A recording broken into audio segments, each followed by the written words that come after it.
Bem-vindos ao Observatório da Imprensa, agora em horário nobre. Esqueça as novelas, o que queremos oferecer não está nos telejornais da noite. O mundo jornalístico está há uma década envolvido numa discussão sobre o futuro da sua plataforma mais conhecida, o papel impresso. Quanto mais encolhe o negócio de jornais e revistas, menos se fala nas deficiências do seu conteúdo. Quanto mais se louvam as novas tecnologias e os avanços espetaculares das redes sociais, menos se fala na necessidade de devolver ao jornalismo sua função elementar como serviço público, poder e contrapoder, agente de inovações e fiscal. Na edição de hoje, o Observatório da Imprensa prossegue na missão de identificar iniciativas jornalísticas inovadoras. Uma delas é a Agência de Jornalismo Investigativo Pública, um projeto que só poderia ser plenamente realizado no terceiro setor. Nas mãos da iniciativa privada ou do governo, perderia a sua independência e a sua legitimidade. Natália Viana, você acha que é isso mesmo? Quer dizer, um projeto de jornalismo investigativo, independente, nas mãos da iniciativa privada, seria viável? Olha, eu acho que, na verdade, há exemplos em que já foi viável, né? Eu acho que no Brasil e na América Latina, as empresas acabam perdendo um pouco da sua independência. No poder público também, né? As nossas mídias públicas, algumas acabam, né, tendendo por aqui e por ali, e também elas são um pouco expressivas, né? A gente adotou esse modelo, que é o modelo sem fins lucrativos, porque é um modelo que já existe em outros países e que está crescendo. E que é justamente uma resposta a duas coisas. Uma é a crise dos jornais, que é o lugar onde mais se fazia jornalismo investigativo, né? Watergate, né? Claro. O clássico, Não, onde os jornalistas... Mesmo, e aqui no Brasil mesmo, né? Grandes trabalhos investigativos foram feitos pela chamada grande imprensa. Claro, pelos jornais impressos. Eu não costumo dizer grande imprensa, né? Eu digo imprensa tradicional. Justamente porque o que a gente tenta fazer com a pública é bolar um novo modelo, uma nova forma de trabalhar e uma nova forma de se financiar.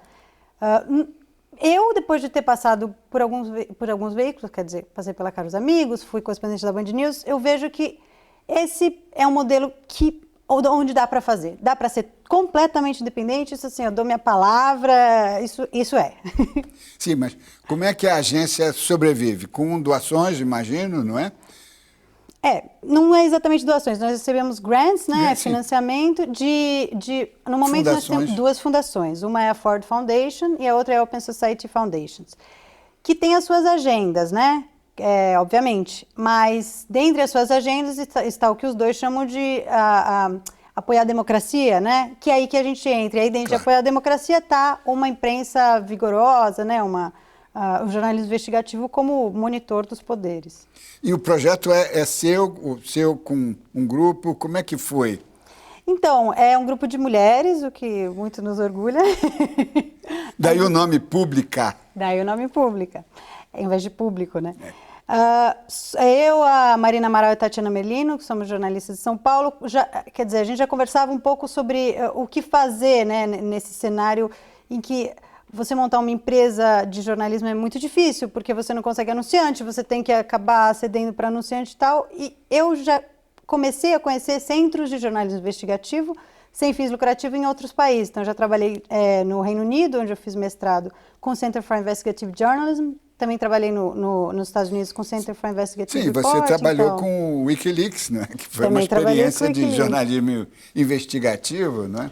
Sem fins lucrativos, porque claro. O Wikileaks, só que o Wikileaks, diferentemente da gente, o Wikileaks só é financiado só com doações mesmo. Também, depois daquele boom mundial, eles recebem muita doação, antes de cortarem. Agora, me diz uma coisa, há nisso aqui, nesse modelo que vocês estão ressuscitando, uma coisa muito importante, porque a imprensa tradicional está vivendo um grande baque, não é? Grandes ameaças. E nos Estados Unidos, a imprensa a imprensa comunitária, não é? A pequena imprensa, aquela que realmente capilarizou a democracia americana, né? Que foi lá no povoado, na pequena cidadezinha lá, elas não podem mais, esses pequenos jornais, não podem sobreviver, e eles estão se tornando não lucrativos, non-profit, né? Há, inclusive, leis no Congresso que estão passando, e já muitas experiências lá, até de jornais médios, se transformando em entidades não lucrativas. Eu acho que o caminho de vocês é um pouco isso, quer dizer, fazer jornalismo numa entidade do terceiro setor, que não é lucrativa, não é? Mas exercer plenamente, com grandeza, não é? Com audácia, inclusive, a função jornalística. Não é? Me parece que esse é o... Nós estamos... Essa é a nossa briga. Mas você mesmo falou que, agora há pouco, né, que o jornalismo nasceu com o terceiro setor, né? Você dizia isso. Além de produzir jornalismo investigativo, quer dizer, o que a gente faz? A gente procura fazer o que não é feito pela imprensa tradicional. Então, é muito simples explicar o que a gente faz, né? Nós não fazemos notícia, nós não fazemos jornalismo de entretenimento, quer dizer, celebridade, nós não fazemos nada disso. E nós temos um foco muito grande em direitos humanos e questões sociais, que são coisas que não são cobertas mesmo pela imprensa tradicional, embora... né, esteja na Declaração Universal de Direitos Humanos, não se cobre isso. Então, a gente tem um foco muito grande nisso. Além disso, além de fazer reportagens, né, reportagens aprofundadas, sempre fundamentadas em fato, nós não fazemos opinião, além disso, é muito claro isso que a gente não faz, nós também temos um compromisso de inovar. E aí eu acho que também tem a ver com a gente ser terceiro setor, né? A gente tem um compromisso de ficar sempre buscando fórmulas, tanto na maneira de apresentar o nosso conteúdo, quanto na forma de fazer mesmo. Então, tem um projeto que eu acho muito bacana, que a gente lançou esse ano pela primeira vez, as microbolsas de jornalismo investigativo. Nós fizemos uma chamada para jornalistas independentes, quer dizer, que não trabalhem para um veículo, mandarem projetos de pauta, quer dizer, não só a pauta, mas como eles iam realizar. E aí nós cedemos 4 microbolsas no valor de R$4.000, que é muito acima do que o mercado paga. Muito bom. Quer dizer, é uma espécie de... É um BNDES de fomento de jornalismo investigativo. Acho extremamente interessante. Foi super legal. A gente acabou recebendo mais de 70 projetos do Brasil inteiro. E vocês veicularam isso? Veiculamos. E como é que é a veiculação? Quer dizer, vocês são periódico, é um site, é um blog... É um site, né? Mas ele tem periodicidade, ele é renovado, como é que é? Isso eu tenho curiosidade. Então, aí vem uma outra coisa que é o que vem, por que nós somos a agência pública, né? O conceito é o seguinte, nós somos uma agência de reportagem. Então, nós produzimos reportagem e tudo que nós publicamos é em Creative Commons, ou seja, é disponibilizado. Disponibilizado. E nós temos uma rede de republicadores. Então, por exemplo, os jornais, inclusive hoje em dia até o Estadão está republicando um conteúdo nosso, o Yahoo Brasil republica, Carta Capital republica, o Terra já republicou, assim, vários veículos grandes. Por quê? Porque como é que é feita a notícia, né? Eles precisam de notícia, claro. Eles precisam de jornalismo. E não tem capacidade de fazer mesmo. Um editor de um desses sites grandes falou para mim: nossa, Natália, eu acho muito legal o que vocês fazem, porque eu não posso deixar um repórter meu 2 dias numa pauta. Eu caí meu queixo, porque eu falei, nossa, se me derem 2 dias para fazer uma pauta, eu acho que eu me mato. Porque os nossos repórteres ficam 1 semana, no mínimo, quer dizer, uma reportagem extensa... Como deve ser, né? Como deve ser.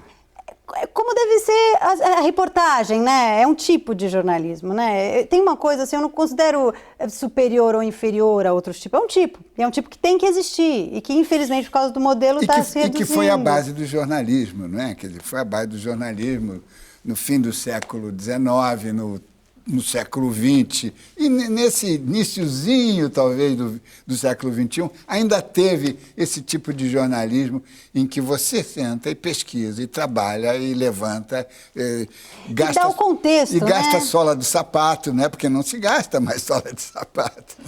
Né? E dá o contexto. Eu digo, a gente sempre fala que, na verdade, nós somos bastante caretas, né? O jornalismo que a gente produz é o jornalismo antigo, é o shoe leather journalism, é o jornalismo da sujar solas de sapato. E é muito fácil também explicar o que é esse jornalismo. A Marina Amaral, que é diretora da Pública comigo, ela é diretora junto comigo, ela diz que na internet só tem notícia velha. E é verdade.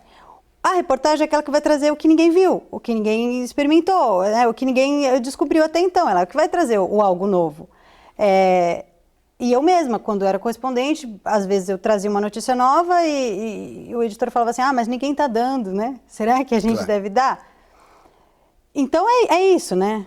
E agora, o público que frequenta, que visita, vocês conhecem esse público, além do mercado jornalístico, que vai atrás para eventualmente até adquirir, no bom sentido, né, as matérias, mas o grande público, vocês sabem quem é esse grande público, onde ele está? Então, na verdade, a gente não procura, é uma briga, né? E também é difícil não seguir notícia, é muito difícil você não fazer notícia, quer dizer, quando está todo mundo falando sobre um tema, por exemplo, que seria natural nosso, sobre Pinheirinho, a gente fala, a gente não vai falar nada sobre Pinheirinho porque a gente não teve tempo de apurar, a gente não vai simplesmente reproduzir o que estão se falando, é muito difícil. E também é muito difícil a gente não tentar descobrir quem é nosso público, mas não é esse o nosso objetivo. Eu acho que também se a gente ficar tentando identificar um público, a gente vai acaba tentando fazer para agradar esse público, e não é assim, né? A Pública, o nosso site, é como se fosse uma estante de reportagens. É para veículos irem lá e pegarem. E veja que veículos não são mais só veículos, né? Hoje em dia veículos são pessoas. Claro. São blogs, são pessoas no Facebook. A gente está com uma série, que é uma série de entrevistas do Julian Assange, fundador do Wikileaks, que é nosso parceiro, que ele fez entrevistas com lideranças do mundo inteiro, inclusive o Rafael Correia, que depois acabou dando asilo para ele. E a gente abriu a gente anunciou no nosso site que quem quisesse ser republicador poderia, e demos um prazo para as pessoas se inscreverem. Se inscreveu tanto a EBC, a Empresa Brasileira de Comunicação, quanto o Yahoo Brasil se inscreveu, o Estadão, e se inscreveram algumas pessoas que falaram, eu quero passar no meu Facebook.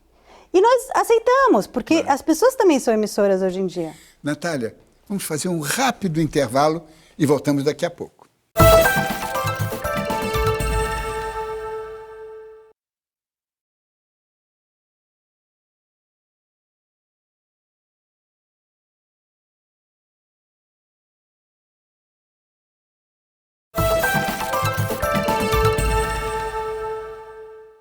Voltamos com o Observatório da Imprensa, que hoje entrevista a jornalista Natália Viana, da Agência Pública de Jornalismo Investigativo. Natália, você vê possibilidades de um crescimento da agência pública para ela se tornar um veículo, eu não digo veículo de massas, mas como ter uma força, ser um formador de opinião numa sociedade como a brasileira? Vejo, claro, senão nós não estaríamos fazendo a Pública com tanto empenho. Claro que vejo. Você veja, o exemplo americano é interessante, porque o ProPublica, que é um dos centros de jornalismo investigativo no qual nós nos inspiramos, ele realmente tem um orçamento gigantesco, são 10 milhões de dólares por ano, mas ele conseguiu em alguns anos, hoje em dia já tem alguns anos, uma força política muito grande, ganhador de prêmios Pulitzer, né? E consegue fazer parcerias com veículos também grandes, como o Washington Post, o New York Times. Sim, fazem muito disso. E eu vejo que o caminho para a Pública chegar ali é sendo independente e fazendo reportagem e jornalismo de qualidade. Esse é o diferencial, esse é o... Mas outro dia eu estava falando sobre isso. Qual que é a arma que nós temos? E é muito legal isso, porque a única arma que nós temos é o jornalismo. Não temos mais nada, quer dizer, nós não temos uma estrutura grande, nós não temos um nome reconhecido, nós não temos grandes marcas nos financiando. A única coisa que pode mostrar que viemos é o nosso jornalismo. E que geração de jornalistas trabalha com vocês? É a sua geração, um pouco mais velha, um pouco mais nova?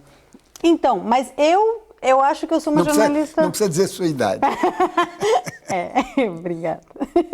Mas eu acho que eu sou uma jornalista careta para a minha geração. Porque você citou também o menino Sérgio de Souza, da Caros Amigos. Eu aprendi jornalismo com eles. E a Marina Amaral... um grande jornalista, mas um jornalista que vinha de um jornalismo, de uma época de um jornalismo justamente mais... De realidade, de grandes veículos. Então, a gente tem um pouco essa característica. É engraçado, na verdade é uma mistura, porque eu e a Marina viemos um pouco dessa escola, que é da Escola de Realidade. A gente trabalha junto com a Ana Aranha, que é uma repórter que ficou 10 anos na época, de revista, e nós temos a Andréa Dipp, que foi para vários lugares, e nós temos a moçada. A moçada. A moçada que é a moçada... Claro, que é a moçada que já nasceu com internet, né? É a moçada que já pensa em termos de Facebook. Então, mistura tudo. É muito interessante. É uma mistura, acho que não dá para definir qual geração somos nós. Claro, mas vocês vão tateando isso, porque vocês não têm pesquisa, vocês não sabem com quem vocês estão falando exatamente ainda, né? Não sabemos. Aí que está, o nosso princípio é sempre experimentar. E aí a gente vai experimentar. Na verdade, esse é o princípio da internet, eu descobri. Eu estava lendo alguns dos empreendimentos da internet, mesmo o Google, o Facebook. Os empreendimentos na internet, eles têm que ser constantemente renováveis. E não existe fórmula. O que você faz é você testa e vê o que funciona e o que não funciona. Isso é ótimo. E o que funciona uma vez, talvez daqui a 2 meses está velho, né? Exatamente. Funciona por um tempo ou você faz um pouquinho mudado, né? Você vê que essas empresas da internet estão sempre se variando. E a gente faz isso. A gente vai testando e vai vendo o que dá certo ou não. Mas veja que nós publicamos grandes reportagens que se você falar com qualquer pessoa que tem um senso comum do que é a internet, falam, mas isso ninguém lê. E é mentira, porque as pessoas leem bastante, as pessoas compartilham muito, né, no Facebook também. Não, eu acho que esse veio de vocês, por exemplo, há 2 semanas atrás, há 2 semanas atrás, eu vi a edição da Pública com uma matéria sobre as subprefeituras de São Paulo, digamos, loteadas entre coronéis da Força Pública, aposentados, reformados e tal, que é um negócio que a grande imprensa sabe, noticia, fala en passant, mas não para fazer uma investigação em profundidade, não é? Um mergulho para saber como é esse problema, qual é a dimensão desse problema.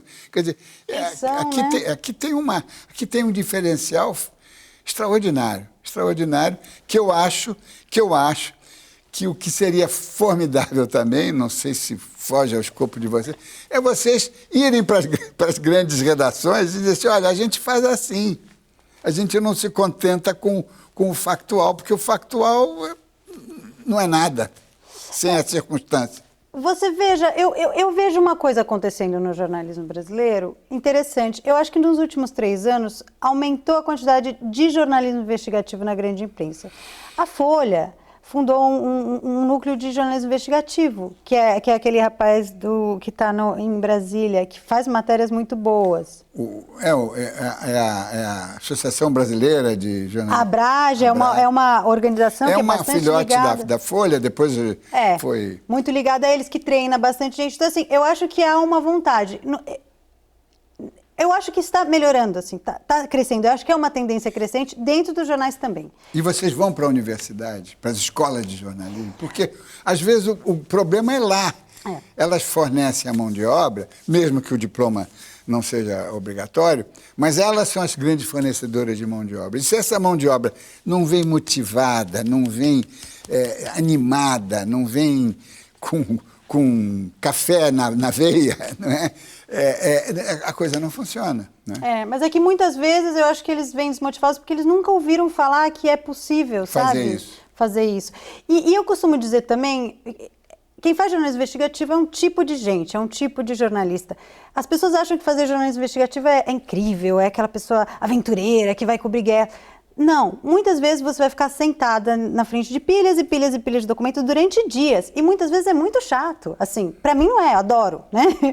Mas é um tipo específico de jornalismo. Às vezes a pessoa que está na escola, como eles nunca tiveram que fazer uma coisa nesse nível, não sabe que existe, não sabe que é possível, entendeu? E a gente costuma ir, a gente vai falar bastante, damos palestra. Agora, esse avanço da sociedade brasileira de transparência, não é? A sociedade brasileira está tentando, não conseguiu, mal iniciou, mas é um processo auspicioso, é um início auspicioso da transparência. Você acha que uma sociedade mais transparente facilita o trabalho investigativo ou não altera? Eu acho que facilita. Eu acho que precisa aumentar, uma mudança cultural que precisa acontecer, porque, por exemplo, essa matéria que você estava citando dos coronéis da PM são dados abertos, né? Estavam lá há muito tempo, foi uma jornalista que cruzou e a gente fez um infográfico em cima. Então, também, às vezes, está lá o dado e ninguém usa, né? Acho que agora começa-se a precisar usá-los. Mas também tem uma outra coisa que a gente discute bastante, inclusive, que é aí que vem o Wikileaks, por exemplo. Muitas vezes o governo disponibiliza o que o governo quer disponibilizar, né? Quer dizer, só porque os dados estão ali, não é que o trabalho do jornalista é pegar e olhar os dados e tudo bem. Às vezes os dados estão errados. Às vezes tem outras coisas que são mais importantes que não estão ali. Então o trabalho do jornalista de ficar pressionando o governo, e o que nós dizemos muito, não é só governo, são poderes. Governos, empresas, organizações, movimentos e ONGs, né? Quem tem poder deve ser monitorado. E já que estamos falando em avanços da sociedade, você acha que o sistema de corregedorias, por exemplo, né? Recentemente tivemos o grande confronto da Corregedora Nacional de Justiça, né? Ela batendo de frente até com os sacrossantos ministros do STF, né? E houve com o Peluso até. Você acha que esse sistema de ouvidorias, de corregedorias, isso beneficia-se? Vocês trabalham, vocês vão nessa direção? E no jornalismo vocês também pretendem meter o bedelho? Olha, meter o bedelho, você diz em que sentido? Investigar o jornalismo. Então, nós chegamos a falar um pouco sobre isso. Eu acho que os jornais, né, assim, a mídia brasileira não discute a mídia, não discute o jornalismo, né? Esse é o grande problema. Isso é um problema muito sério. É por isso que nós observatórios, surgimos, né?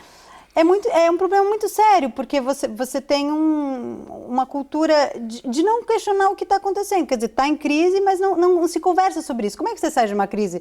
Pensando, refletindo sobre ela e pensando soluções, caminhos, né? E qualquer coisa que se critica a mídia ou se abafa, ou falam que é censura, que é uma tentativa de censura, o que é uma coisa muito ruim. Democracia é embate. Então é ótimo ter corregedorias, é ótimo ter vozes distoantes. Ombudsman, excelente, vozes distoantes, vozes à direita e à esquerda, isso é saudosíssimo, né? Saudávelzíssimo. E só para encerrar, e você acha que esse trabalho investigativo ele pode ser realmente apolítico, quer dizer, eu não digo apartidário, mas suprapartidário, para que o jornalismo cumpra a sua função, porque se ele ficar só assumindo determinadas posições, ele não serve a todos, não é? Você acha que será possível com um jornalismo efetivamente investigativo? Aí eu já digo, extrapolando para toda a mídia, você realmente atender a todas as vocações e tendências políticas? Então, eu acho que apartidário, o jornalismo investigativo tem que ser. Você ficar só investigando um lado é propaganda, né? Isso eu acho, quer dizer, eu acho que prejudica o próprio jornalismo, prejudica o nome do jornalismo investigativo também. Mas eu acho que para uma solução saudável, o máximo de tipos de jornalismo, o máximo de tipo de organizações jornalísticas. Não só ONG, não só empresa, claro, não só público. Claro. Muitos. Comunitário. Publicidade, você já meteram o bedelho na publicidade, que é um dos problemas mais angustiantes, não é? Porque você tem aí, mesmo que o publicitário às vezes não queira, ele está fazendo propaganda enganosa, não é? E os códigos de autorregulação são muito ainda precários, não é? Vocês trabalham nessa linha também? Olha, nós, por enquanto, ainda não metemos a mão aí ainda. Nós temos, nos primeiros anos, 3 eixos de investigação que nós damos prioridade. Direitos humanos. Não, isso acho que é linha programática, tem esses nomes todos, mas linhas investigativas nós temos 3. Um é Copa do Mundo. Então nós estamos acompanhando tudo, como os preparativos da Copa do Mundo estão afetando as pessoas. Então remoção, Baiana do acarajé que não vai poder mais vender acarajé porque a FIFA não deixa, marca, né, enfim. E abuso de direitos humanos, um monte. Ditadura e a Amazônia. Os investimentos do PAC na Amazônia que pretendem mudar a cara da região, muito além de Belo Monte, né? Belo Monte é só um. Mudar a cara perigosamente. Natália, muito obrigado. Chegamos ao final do programa, que na próxima semana volta a ter 1 hora de duração, às 8 da noite, como de hábito. Quero agradecer a presença da jornalista Natália Viena, da Agência Pública de Jornalismo Investigativo, e lembrando que o Observatório da Imprensa, pela TV, pelo rádio ou pela internet, vai permitir que você nunca mais leia jornal do mesmo jeito. Boa noite.